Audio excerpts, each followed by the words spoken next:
103 Jaringan Berita Nasional. Ya, pendengar, kami masih berbincang dalam dialog UMKM di hari ini bersama dengan Sekretaris Deputi Bidang Kewirausahaan Kementerian Koperasi dan UKM Republik Indonesia, Bapak Bastian. Sudah ada Pak Timbar dari Atambua yang bergabung. Selamat siang, Pak Timbar. Halo. Halo. Ya, terputus sepertinya ya, Pak Timbar ya. Kita tidak bisa. Halo. Ya. Oke, kita tunggu sejenak. Baik, jadi untuk tadi pertanyaan dari Pak Putra kan ada beberapa ya Pak ya. Termasuk misalkan untuk mahasiswa nih, mereka sudah punya produk, mereka mau ekspansi produknya ke luar negeri. Itu juga misalkan ada regulasinya seperti apa, atau misalkan bentuk dukungannya bagaimana ini Pak? Ya, betul.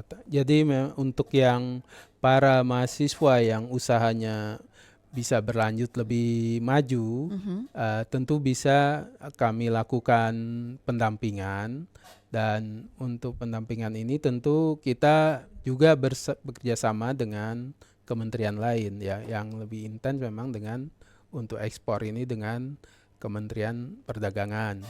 Dan untuk khusus haji umroh, nah ini kita bekerja sama dengan Kementerian Agama.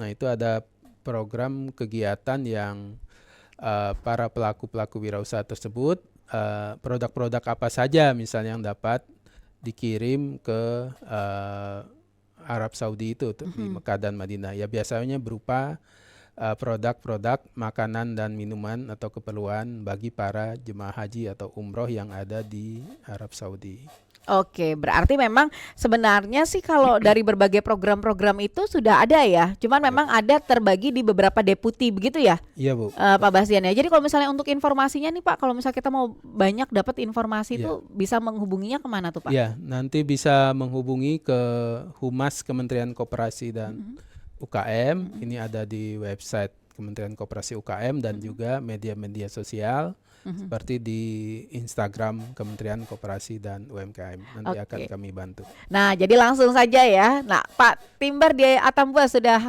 tersambung kembali. Selamat siang Pak Timbar. Selamat siang. Ya, silakan. Narasumber. Ya, jadi apa yang disampaikan oleh narasumber dari Kementerian Koperasi itu memang betul sekali yang diharapkan oleh masyarakat, baik dari kalangan ekonomi kecil maupun sampai ekonomi yang besar, atau dari kalangan yang punya pemahaman bisnisnya itu ada yang dari standar rendah, menengah sampai atas ya, masalah modal dan lain sebagainya. Ya mungkin sebagai satu catatan bahwa terkadang masyarakat juga, atau dalam hal ini masyarakat intelektual pun, bahkan ya secara data ya banyak yang belum memiliki pekerjaan. Mungkin akses-akses seperti itu yang perlu diperhatikan. Mungkin pendanaan atau dari ini ya, walaupun kita tahu bahwa sekarang ini banyak bantuan-bantuan, tetapi banyak sekali yang belum memiliki kesempatan berusaha. Mungkin faktor modal dan lain sebagainya. Mungkin sebagai saran, lintas kementerian, mungkin BUMN atau ini Kementerian Koperasi, Keuangan dan lain sebagainya, mungkin memikirkan salah satu hal atau faktor untuk mendanai tanpa anggunan. Jadi mungkin contoh seperti kalau dia sarjana, tapi saat ini belum memiliki kerjaan. Mungkin dia hanya gadaiannya atau anggunannya mungkin ijazahnya atau dan lain sebagainya. Memang banyak peluang-peluang itu kita lihat ada, tetapi banyak yang belum memiliki kesempatan. Mungkin hanya itu saja Mbak. Oke, terima kasih Pak Timbar. Ya. Pak Ramli di Banda Aceh. Selamat siang Pak Ramli. Assalamualaikum. Waalaikumsalam warahmatullahi wabarakatuh. Silakan. Saya mau nanya menanggapi bagian koperasi ini. Karena saya kasihan sama anak-anak yang putus sekolah, yang habis sekolah, yang udah tamat sekolah, itu kerjaan nggak ada semuanya. Tapi saya rencana mau bentuk sebuah koperasi namanya Karya Bakti Merata. Tapi caranya macam mana nanti? Saya mau... Ini kooperasinya nomor apa? Ini di Banda Aceh, Bu. Oke. Nanti coba dijelaskan sama Pak Bastian ya, Pak Ramli ya. Terima kasih Pak Ramli. Assalamualaikum. Pak Ramli di Banda Aceh. Ya, tadi sebelumnya ada Pak Timbar di Atambua. Silakan Pak Bastian. Ya, makasih Bu Tata. Untuk Pak Timbar di Atambua, menanyakan terkait untuk pembiayaan tanpa anggunan. Ya, dari program pemerintah sebenarnya sudah ada, yaitu kredit usaha rakyat KUR yang dari regulasinya sampai dengan 100 juta rupiah sebenarnya tidak perlu jaminan. Namun nanti Bapak nanti bisa menghubungi dinas koperasi ya. Di sana biasanya ada pendampingan dan diharapkan nanti prosedur-prosedurnya bisa dipenuhi gitu. Ya memang kalau dari bank itu ada penilaian-penilaian lagi. Jadi seperti itu Pak kalau untuk pembiayaan tanpa anggunan. Kemudian Pak Ramli ini menanyakan untuk mendirikan koperasi ya. Ya sebenarnya di unit Deputi lain nih Bu Tata, tapi saya coba jawab ya. Nanti kalau lebih lengkapnya Bapak juga di Banda Aceh nanti bisa datang juga ke Dinas Koperasi dan UKM ya untuk mengurusnya. Jadi Bapak nanti syaratnya ada anggota, kemudian modal awal ya. Nanti Bapak bisa menghubungi Dinas Koperasi yang ada di Banda Aceh. Oke, jadi silakan ya Pak untuk Pak Ramli nih kalau mau mendirikan koperasi, karena koperasi ini kan juga berbagai macam bentuknya ya, Iya, Pak ya. Syaratnya juga nanti mungkin akan berbeda-beda. Jadi langsung datang saja ke Dinas Koperasi dan UKM setempat. Tapi Pak Bastian kembali lagi nih Pak. Sebenarnya begini, kalau bicara soal mendorong menjadi wirausaha begitu, harapannya itu untuk masyarakat Indonesia sendiri tuh wirausahanya yang seperti apa sih Pak? Yang didorong oleh pemerintah untuk ya bisa jadi lebih banyak begitu. Ya, jadi diharapkan para wirausaha ini dapat melakukan inovasi-inovasi dan menggunakan teknologi. Misalnya nih, yang sederhana nih buat rangginang ya. Rangginang yang dari nasi itu Bu ya, yang dikeringkan, digoreng. Ya kalau sekarang kita melihat rangginang itu hanya ya digoreng, dijemur, nasinya digoreng, makan gitu ya, nggak diolah. Nah dengan inovasi harganya bisa lebih mahal, misalnya dibungkus yang bagus, kemudian diolah ya, rasanya campur udang atau campur ikan, campur daging, jadi ada macam-macam rasa. Jadi diharapkan yang ada inovasi. Jadi usaha tersebut bisa sustainable.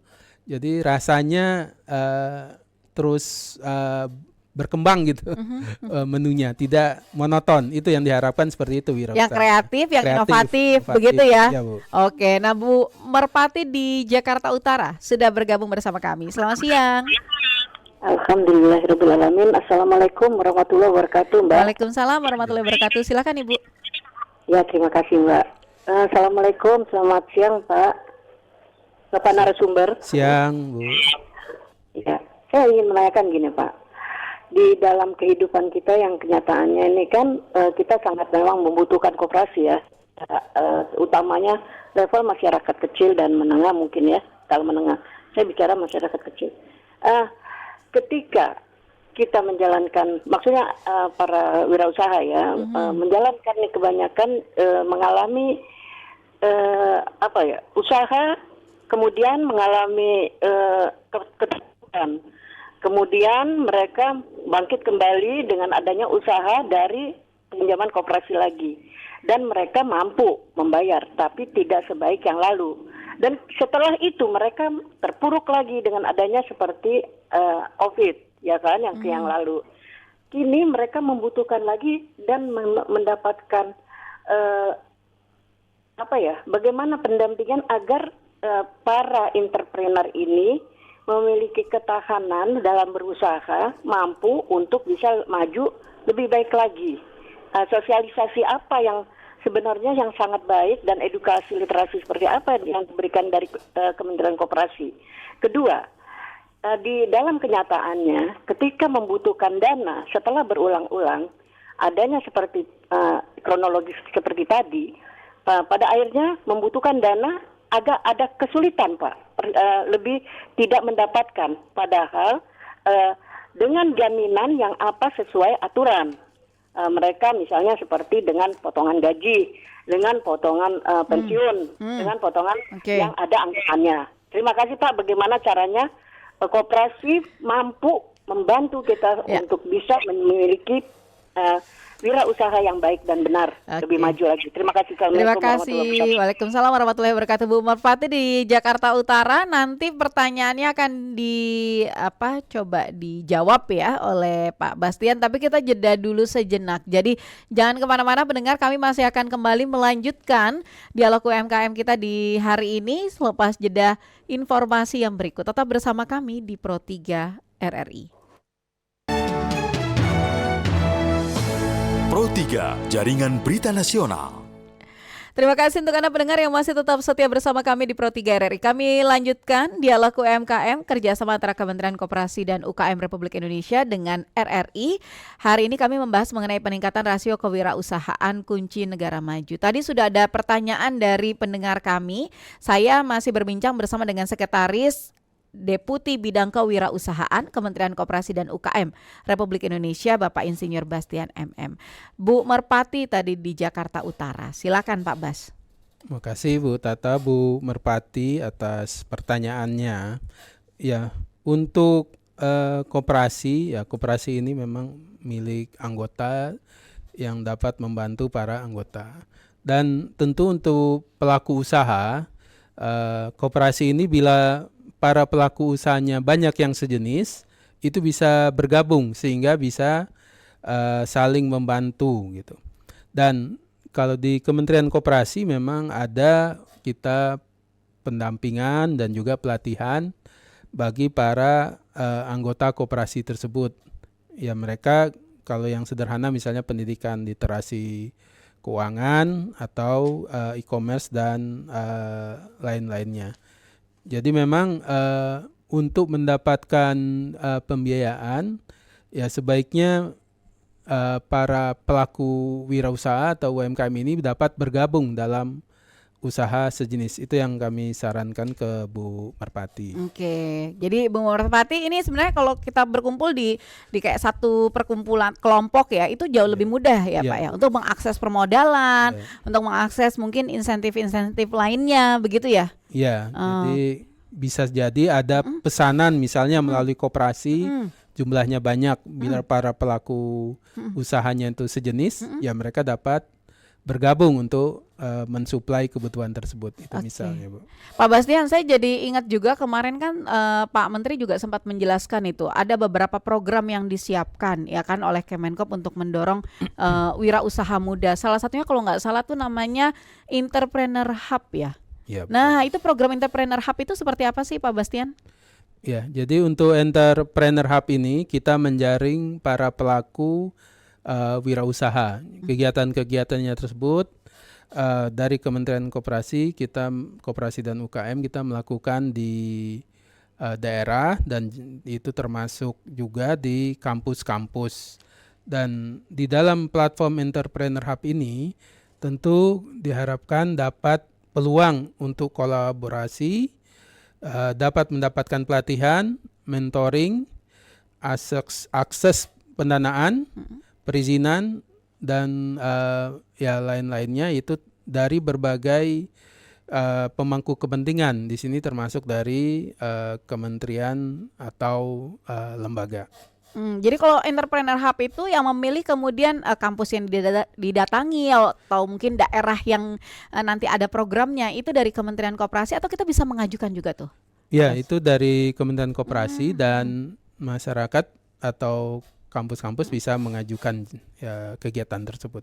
Oh begitu ya, bisa diajukan. Nah itu Pak, kalau kita mau mengakses program-program semacam itu, informasi lebih lengkapnya kita bisa kemana sih Pak? Ya, untuk informasi lebih lengkapnya, ini platformnya ini akan diluncurkan di hari UMKM tanggal 12 Agustus di Surakarta. Nanti di platform ini bisa diakses. Tapi ya untuk kalau sebelum tanggal itu ya bisa melalui yang kami sebutkan tadi melalui medsos. atau website yang ada di Kementerian Koperasi dan UKM. Oke, berarti ternyata ke Surakarta itu di hari UMKM ya Pak ya? Iya betul. 12 Agustus nanti 12 ya. Agustus. Jangan lupa ajak saya berarti Pak Bastian tadi ya.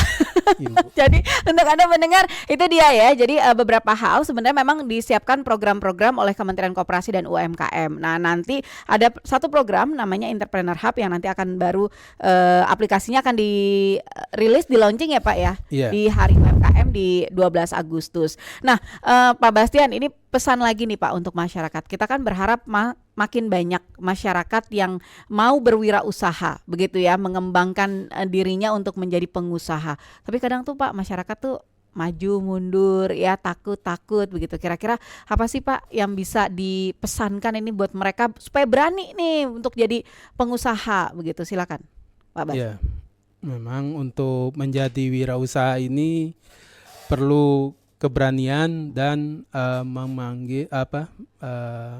mengambil resiko.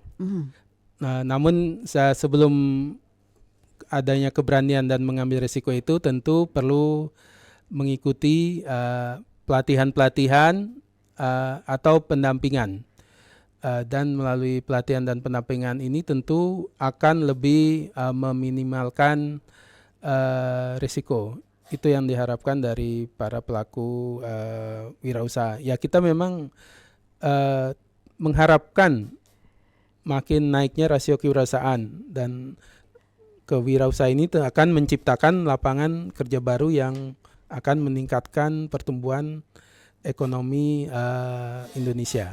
Oke, jadi ayo ya jadi wirausaha. Saatnya kita jadi job creator kayaknya, bukan jadi job seeker lagi begitu ya Pak Bastian ya.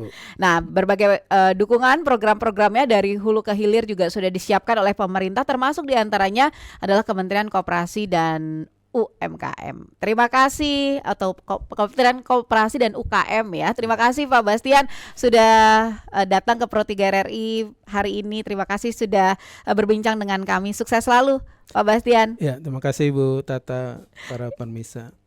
Ya, untuk Anda pendengar jangan kemana-mana karena kami masih akan lanjutkan lagi Indonesia Menyapa dengan kabar dari dunia olahraga dalam Dinamika Olahraga di Pro 3 RRI. Jadi pastikan Anda tetap bersama kami di Indonesia Menyapa. Saya Puspita Ayu akan kembali lagi selepas jeda yang berikut, tetap di Pro 3 RRI.